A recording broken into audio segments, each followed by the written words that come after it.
Assalamualaikum warahmatullahi wabarakatuh. Salam sehat. Alhamdulillahirabbil alamin.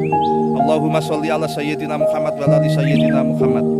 Kita berjumpa lagi dan kali ini saya kembali berbicara tentang Pilpres ya, sebuah tema yang saat ini lagi lagi hangat, lagi panas. Saudara-saudara, setiap Pilpres itu biasanya ada ketidakpuasan ya dari pihak-pihak tertentu ya, terutama pada pihak-pihak yang dinyatakan kalah. Memang kondisi sekarang ini kan masih sementara ya, penghitungannya masih quick count ya, tetapi sudah muncul perasaan-perasaan dicurangi ya, bahwa Pilpres ini dilakukan dengan kecurangan. Itu wajar dan itu juga sudah dilindungi oleh undang-undang sebagai hak demokrasi orang.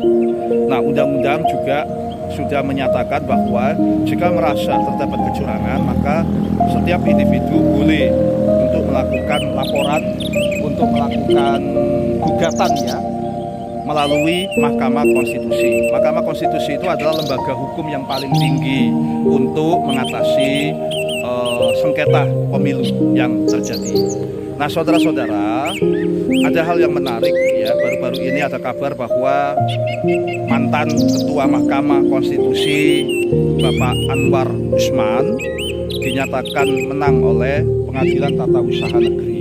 Jadi ceritanya Pak Anwar ini dulu pernah diberhentikan ya oleh Majelis Kehormatan Mahkamah Konstitusi karena divonis melanggar etika berat.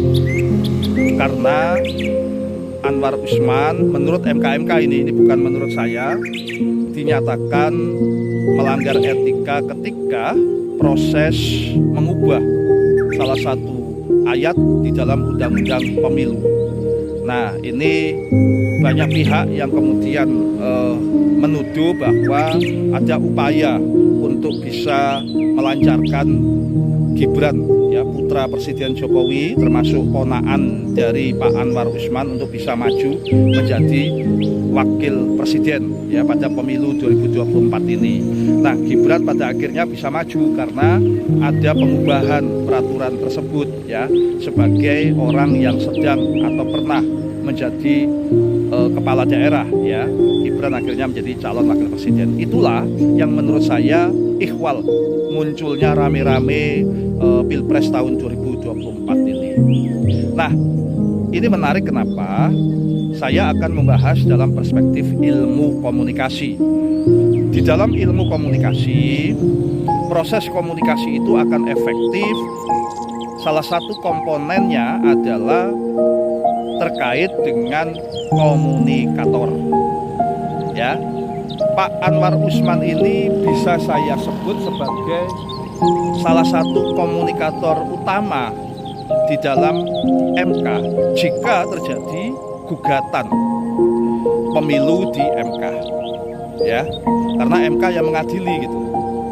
Di dalam komunikasi, seseorang disebut kredibel. Kredibel itu adalah persepsi publik terhadap seseorang ya, bahwa publik itu mantap, memiliki kapasitas, memiliki keterpercayaan dalam dua hal. Nah, ini saya ngacung begini bukan berarti ini nomornya paslon ya, karena memang dua ya.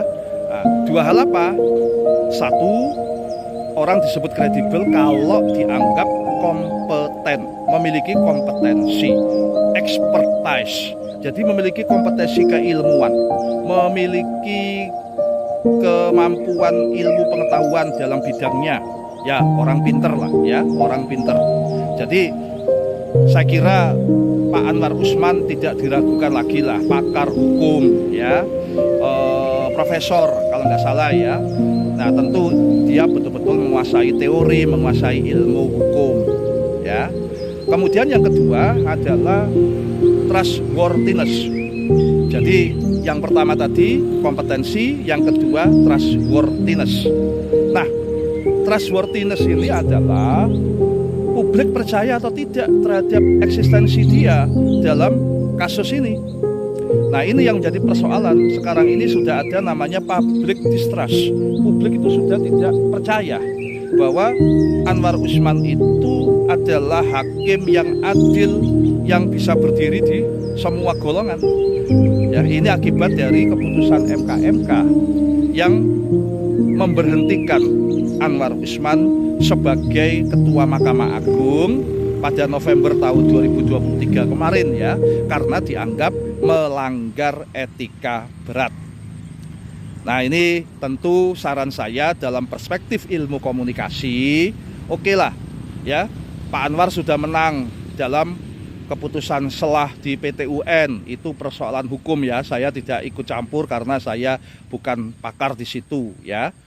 Nah, otomatis karena dimenangkan oleh PT UN, ada peluang Pak Anwar akan kembali menjadi Ketua Mahkamah Konstitusi. Nah, karena itu saya usul ya, supaya untuk sementara ini Pak Anwar Usman tidak perlulah ya berkeinginan untuk menjadi ketua lagi ya. Itu satu. Yang kedua, jika terjadi pengadilan ya, mengadili gugatan pemilu, saya usulkan agar Pak Anwar Usman tidak terlibat secara langsung ya, atau bahkan tidak terlibat secara tidak langsung. Jadi istirahat saja di rumah, Pak ya, supaya apa? Ini kepercayaan masyarakat ini sudah sangat rendah ini ya. Kita ini kemarin juga sudah rame-rame soal tuduhan ya, bahwa pemerintah ya, dalam hal ini Presiden Jokowi tidak adil ya, memihak ya, bahkan juga ikut berkampanye ya secara tidak langsung ya, karena memang beliau tidak menyatakan berkampanye, tetapi banyak tuduhan ya, kegiatan-kegiatan beliau ternyata dianggap menguntungkan salah satu paslon, yang pada akhirnya paslon itu sementara ini dimenangkan ya melalui quick count. Jadi itu semoga apa yang saya sampaikan ini juga didengarkan ini ya, didengarkan ya sebagai sebuah masukan dalam perspektif ilmu komunikasi. Memang Pak, adalah hak Bapak untuk menjadi ketua mahkamah. Ya, itu memang hak. Tetapi dalam situasi sekarang ini, komunikasi itu tidak bisa lepas dari konteks ya. Konteks Bapak sebagai paman dari pihak yang ikut kontestasi tentunya ya memiliki potensi mempengaruhi emosi ya, mempengaruhi persepsi Bapak dalam memahami realitas yang terjadi. Demikian, salam damai. Apapun hasil dari Pilpres ini kita harus bisa terima demi negara kesatuan Republik Indonesia. Tetapi jika memang ada pihak-pihak yang ingin menggugat karena menganggap ada kecurangan, itu adalah hak demokrasi dan negara sudah memfasilitasi melalui MK. Kita berharap MK bisa berlaku adil, jujur ya, bisa berdiri secara seimbang ya pada semua golongan. Kita jaga NKRI, Pancasila Jaya, wallahul muwafiq ila aqwamit thoriq.